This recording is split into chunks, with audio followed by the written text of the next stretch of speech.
Subscribe now and press the bell icon. इसी प्रकार वर्तमान में आज भक्ति मार्ग में प्रत्येक मानव की पूरे विश्व में ये स्थिति है जैसा आपको अभी उदाहरण दिया कि हम जैसे पवित्र हिंदू धर्म के श्रद्धालु ब्रह्मा विष्णु महेश से ऊपर कोई शक्ति नहीं मानते, और फिर कोई उनसे पूछता है कि परमात्मा कैसा है, वह कहते निराकार है, उसका कोई आकार थोड़ा ही। फिर भगवान विष्णु, भगवान श्री कृष्ण, भगवान शिव जी की मूर्तियां बनाकर पूज रहे हैं, तो ये क्या है? वो निरुत्तर है, कोई जवाब नहीं। ऐसे ही कबीर पंथियों से पूछा जाए, वो कहेंगे कि परमात्मा कैसा है? परमात्मा निराकार है। जबकि परमेश्वर स्वयं अपनी स्थिति बताते हैं कि वो सतलोक के अंदर है और वहां एक सफेद गुम्मट के अंदर विराजमान है प्रभु स्वयं।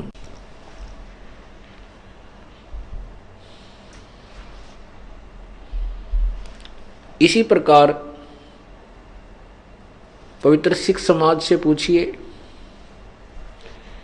वो कहते हैं परमात्मा निराकार है, क्योंकि गुरु नानक देव जी ने अपनी वाणी में कहा तू ही एक निरंकार।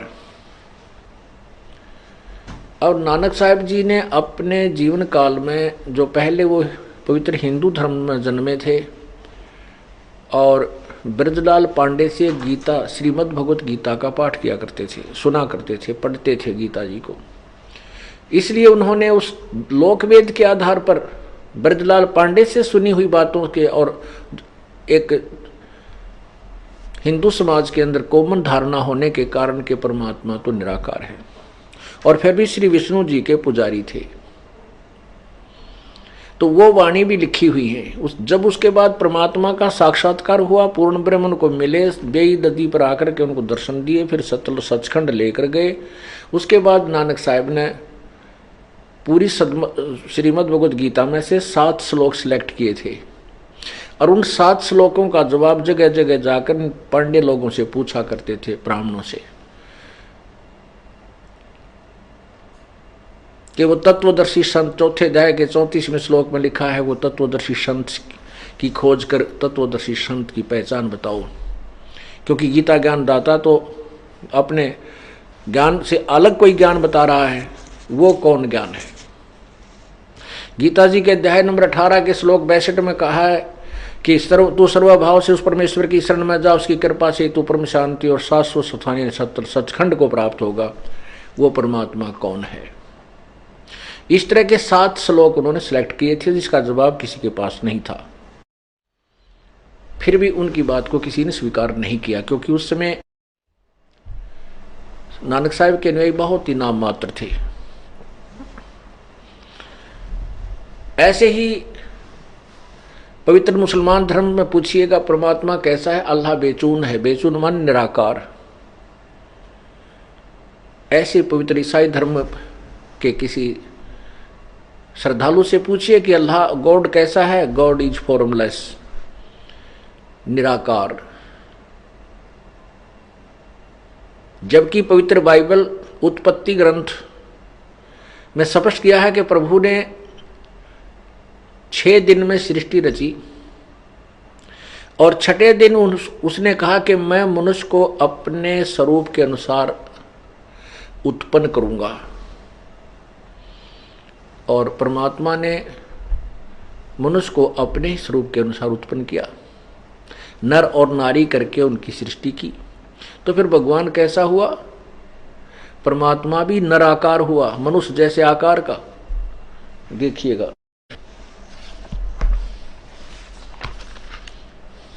ये देखिएगा पवित्र बाइबल,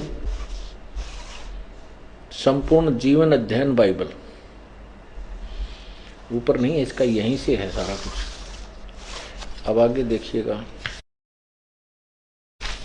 पवित्र बाइबल, संपूर्ण जीवन अध्ययन बाइबल, ये कहाँ से छपा है? जर्नल एडिटर, ये Donald C Stamps MAMDV, associate editor J Wesley Adams PhD, और नीचे है Life Publishers International Springfield Missouri USA, printed in India.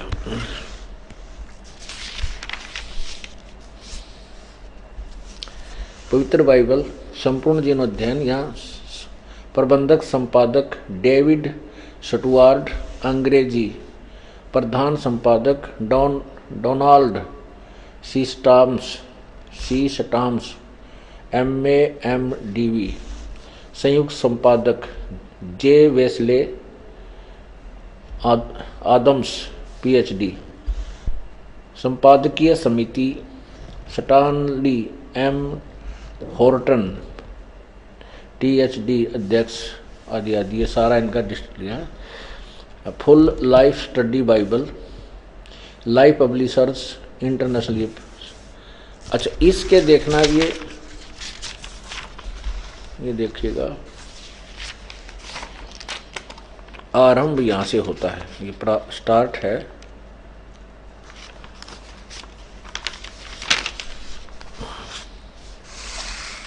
ये है 4 पृष्ठ पे,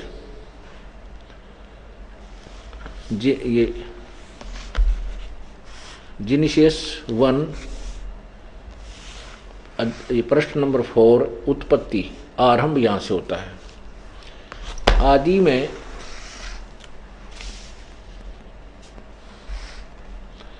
आदि में परमेश्वर ने आकाश और पृथ्वी की सृष्टि की। अब देखो, इस प्रकार ये पहला दिन हो गया। दूसरा दिन, भोर हुई इस प्रकार, और परमेश्वर ने उस अंतर को पर आकाश कहा, तथा सांझ हुई फिर भोर हुआ, ये इस प्रकार दूसरा दिन हुआ। तथा सांझ हुई फिर भोर हुआ, ये तीसरा दिन होगा। ये ऊपर जो कुछ था, हम अपने मतलब का देखना चाहते हैं, यहां देखिएगा प्रश्न नंबर 5 पे।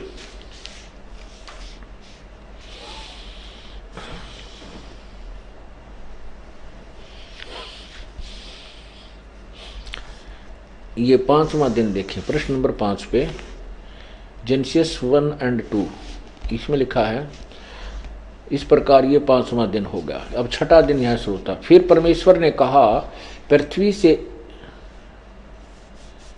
जंतु बनाएंगे। आगे देखो यहाँ, फिर परमेश्वर ने कहा कि हम मनुष्य को अपने स्वरूप के अनुसार अपनी समानता में बनाएं, और वे समुद्र की मछलियों और आकाश के पक्षियों और घरेलू पशुओं और सारी पृथ्वी पर और सब रेंगने वालों जंतुओं पर जो पृथ्वी पर रेंगते हैं अधिकार रखें। तब परमेश्वर ने मनुष्य को अपने स्वरूप के अनुसार उत्पन्न किया। अपने स्वरूप के अनुसार परमेश्वर ने उसको उत्पन्न किया। 3 बार लिखा। फिर परमेश्वर ने कहा, हम मनुष्य को अपने स्वरूप के अनुसार अब समानता में बनाए। यहाँ देखो, तब परमेश्वर ने मनुष्य को अपने स्वरूप के अनुसार उत्पन्न किया। अपने स्वरूप के अनुसार परमेश्वर ने उसको उत्पन्न किया। 3 बार लिखा। नर और नारी करके उसने मनुष्यों की सृष्टि की। अब इससे सिद्ध हुआ कि परमात्मा मनुष्य जैसा है, साकार है, नराकार है।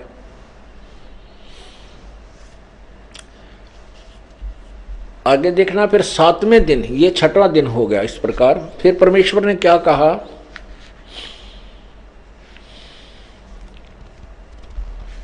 ये 28वां देखना, 27 हमने पढ़ लिया। नर और नारी करके मनुष्य की सृष्टि की, और परमेश्वर ने उनको आशीष दी की, और उनसे कहा कि फूलो और फलो और पृथ्वी पर भर जाओ, उसको अपने वश में कर लो, और समुद्र की मछलियों तथा आकाश के पक्षी और पृथ्वी पर रेंगने वाले सब जंतु पर अधिकार रखो। अब देखना, एक बहुत ही गहराई से सोचना है, क्योंकि हम तत्व ज्ञान समझ रहे हैं। अब जिस प्रभु ने सृष्टि रची 6 दिन में और 7वें दिन विश्राम किया, उसने 6 दिन में सृष्टि रच दी और जो आदेश निर्देश देना था वो दे दिया। अब क्या निर्देश दे रहे हैं कि मनुष्य को इतना बुद्धिमान बना दिया कि पृथ्वी के सभी जीव जंतुओं से ये सियाना हो, समझदार हो, उनको कंट्रोल करे, लेकिन खाए नहीं उनको, उनका मांस नहीं खाए। अल्लाह यानी पूर्ण परमात्मा का आदेश मांस खाने का नहीं। अब देखना प्रमाण 29 में,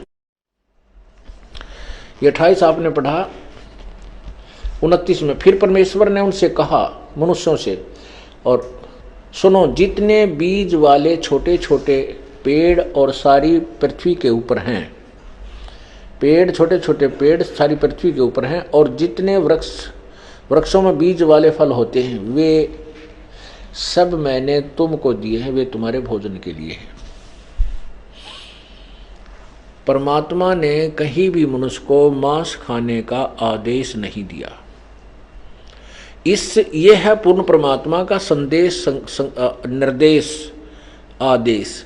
इसके अतिरिक्त यदि किसी बुक में और किसी अन्य नबी या किसी अवतार या किसी गुरु पीर के कहने से आप जी मांस आहार करते हो, परमात्मा का निर्देश, परमात्मा का संविधान तोड़ रहे हो, उसकी आपको सजा मिलेगी।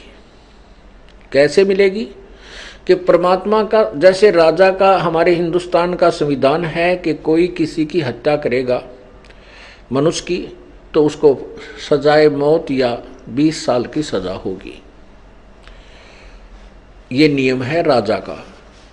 और इसको जो तोड़ देता किसी के दूसरे के कहने आदेश से, अधिकारी के आदेश से, तो फिर वो अपराधी है। जैसे एक समय किसी व्यक्ति की मित्रता एक दरोगा से हो गई, SHO तय, और उस व्यक्ति का जो साथी पड़ोसी था, नाइबर था, उसकी कहा सुनी रहती थी, उनकी आपस में नहीं बनती थी। एक दिन उस दरोगा के मित्र ने अपने मित्र दरोगा से यानी SHO से कहा कि ऐसे ऐसे मेरा जो पड़ोसी है वो मुझे बहुत परेशान करता है, सारा कुछ मैंने पंचायत भी कर ली, समझा लिया, लेकिन वो बाज नहीं आता है, क्या इलाज किया जाए? SHO ने कहा कि मार उसको, समार दे, कूट छेद दे, मार लट सिर में, मैं आप देख लूंगा। अब उस SHO के कहने अपने मित्र SHO की बात को मान करके उस व्यक्ति ने अपने पड़ोसी के साथ झगड़ा ठान लिया और उसका लठ मार दिया, और लाठी लगने तो वो व्यक्ति की मृत्यु होगी। उस अक्षेत्र का वो प्रभारी होने के कारण वही मित्र SHO आया, अपने मित्र को पकड़ कर ले गया और संविधान अनुसार उसको सजाए मौत हो गई। अब उस नालायक ने अपने मित्र अधिकारी SHO के कहने राजा के संविधान को भंग कर दिया, तो उसको सजा मिली। ये परमात्मा का विधान है, जो भगवान ने कहना सुनना था वो कह दिया, लिख दिया, बोल दिया। उसके बाद वो परमात्मा ने विश्राम किया, तख्त पर विराजमान हुआ। उसके बाद जो यहाँ के जो मालिक हैं, जैसे ब्रह्मा, विष्णु, महेश, ब्रह्म, इन्होंने फिर बागडोर संभाल ली। ब्रह्म ने, इन्होंने फिर आगे जो आदेश दिए हैं, या किसी के अंदर प्रवेश करके या वैसे कोई आकाशवाणी करके जो आदेश दिए, ये काल ब्रह्म के आदेश हैं, और आगे चल के वो कहीं किसी बुक में नोट करके उसको लागू किया गया है, तो पूर्ण परमात्मा के विधान को भंग किया है, उनको सजा मिलेगी, वो अब दोषी होंगे। अब देखना, अभी आपने 6वां दिन पढ़ा, अब आपने ये 29 नंबर पढ़ा। इसमें ये मनुष्यों के लिए केवल फिर पढ़िए। फिर परमेश्वर ने उनसे कहा कि सुनो, जितने बीज वाले छोटे छोटे पेड़ सारी पृथ्वी के ऊपर हैं, और जितने वृक्षों में बीज वाले फल होते हैं, वे सब मैंने तुमको दिए हैं, वे तुम्हारे भोजन के लिए। आगे पशु पक्षियों को भी आदेश नहीं है मांस खाने का।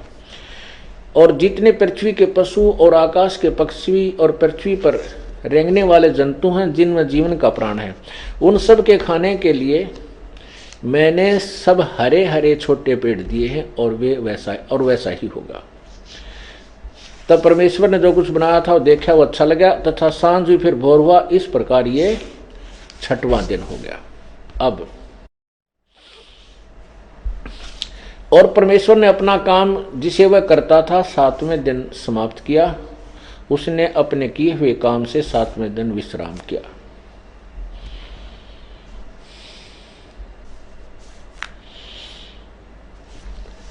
अब ये तो पवित्र बाइबल ने सिद्ध कर दिया कि उस परमात्मा ने 6 दिन में सृष्टि रची, और वो तो उसने तो विश्राम किया, चला गया।